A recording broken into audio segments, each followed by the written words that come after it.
সন্তানের কোন আমলে মৃত মা বাবা গুনাহ মাফ হয়? খুব সুন্দর এবং প্রয়োজনীয় একটি প্রশ্ন। মাশাআল্লাহ। সন্তানের কোন কোন আমলে মা বাবার উপকার হয়? এর উত্তর হলো যে সাধারণত বান্দার নিজের আমল তার নিজের উপকার হয়। আল্লাহ বলেছেন, লাইসা লিল ইনসানি ওয়া লাইসা লিল ইনসানি ইল্লা মা সাআ। মানুষ নিজের জন্য যেটা পরিশ্রম করে কামাই করেছে, উপার্জন করেছে, সওয়াব আহরণ করেছে, এটাই তার। আরেকজন তারটা কামাই করে দিবে না, দিতে পারে না। এটা হলো সাধারণ কথা। কিন্তু মা বাবার ক্ষেত্রে সন্তানের কিছু কিছু আমলের প্রভাব মা বাবার মৃত্যুর পরও তাদের উপর পড়ে।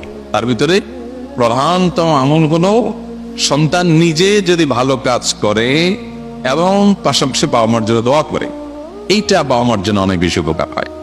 নিজে ভালো কাজ করে, পাঁচ ওয়াক্ত নামাজ পড়ে, হারাম হালাল মেনটেন করে চলে, মানুষ অধিকার করে সচেতন থাকে, নিজে ভালো মানুষ হওয়ার পাশাপাশি মা বাবার জন্য দোয়া করে, এটা মা বাবার জন্য অনেক উপকার আসে। আমরা সে হাদিস অনেকেই শুনেছি বারবার। নবী সাল্লাল্লাহু আলাইহি ওয়াসাল্লাম বলেছেন, ইযা মাতাল ইনসানু ইনকাতাআ আনহু আমালু, মানুষ যখন মারা যায় তার আমলের ধারা তার থেকে বিচ্ছিন্ন হয়ে যায়। ইল্লা আন সালা, তবে তিনটা আমলের ধারা মানুষের মৃত্যুর পর বন্ধ হয় না।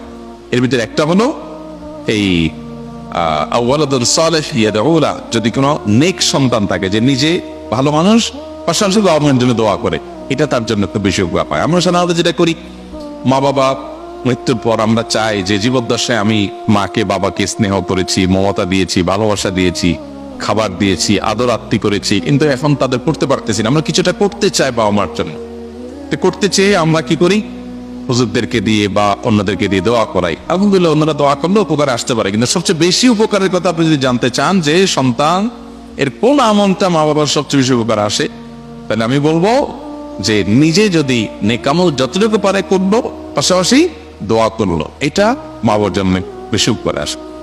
পুরো হাদিস থেকে আমরা জানতে পাই যে কোন কোন কবরবাসীকে আল্লাহ তাআলা জান্নাতের যে নেয়ামত তাকে ভোগ করাচ্ছিলেন, এটা তার ক্লাসটা উন্নীত হয়, আপার ক্লাসের নেয়ামত সে পেতে থাকে।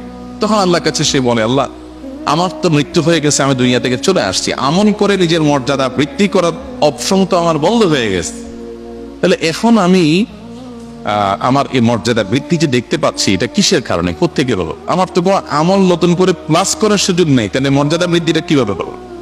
তখন তাকে বলা হবে আল্লাহর তরফ থেকে যে তোমার সন্তান দুনিয়াতে যে রেখে আসছো, নেক সন্তান, নামাজি, কালামি, হালাল হারাম মেনটেনকারী ভালো সন্তান, সেই সন্তান তোমার জন্য দোয়া করেছে, এই দোয়ার বিনিময়ে তোমার ক্লাস উন্নীত করা হয়েছে।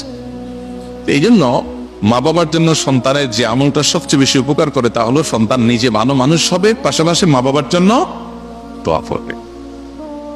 আর দ্বিতীয়ত, মা বাবার হয়ে দান সাদাকা করা, গরিব দুঃখীকে দান সাদাকা, এই যে আল্লাহ এটার সবটা আমার মা বাবার জন্য আনবে, তার তরফ থেকে হালাল উপার্জন থেকে দান সাদাকা করবেন।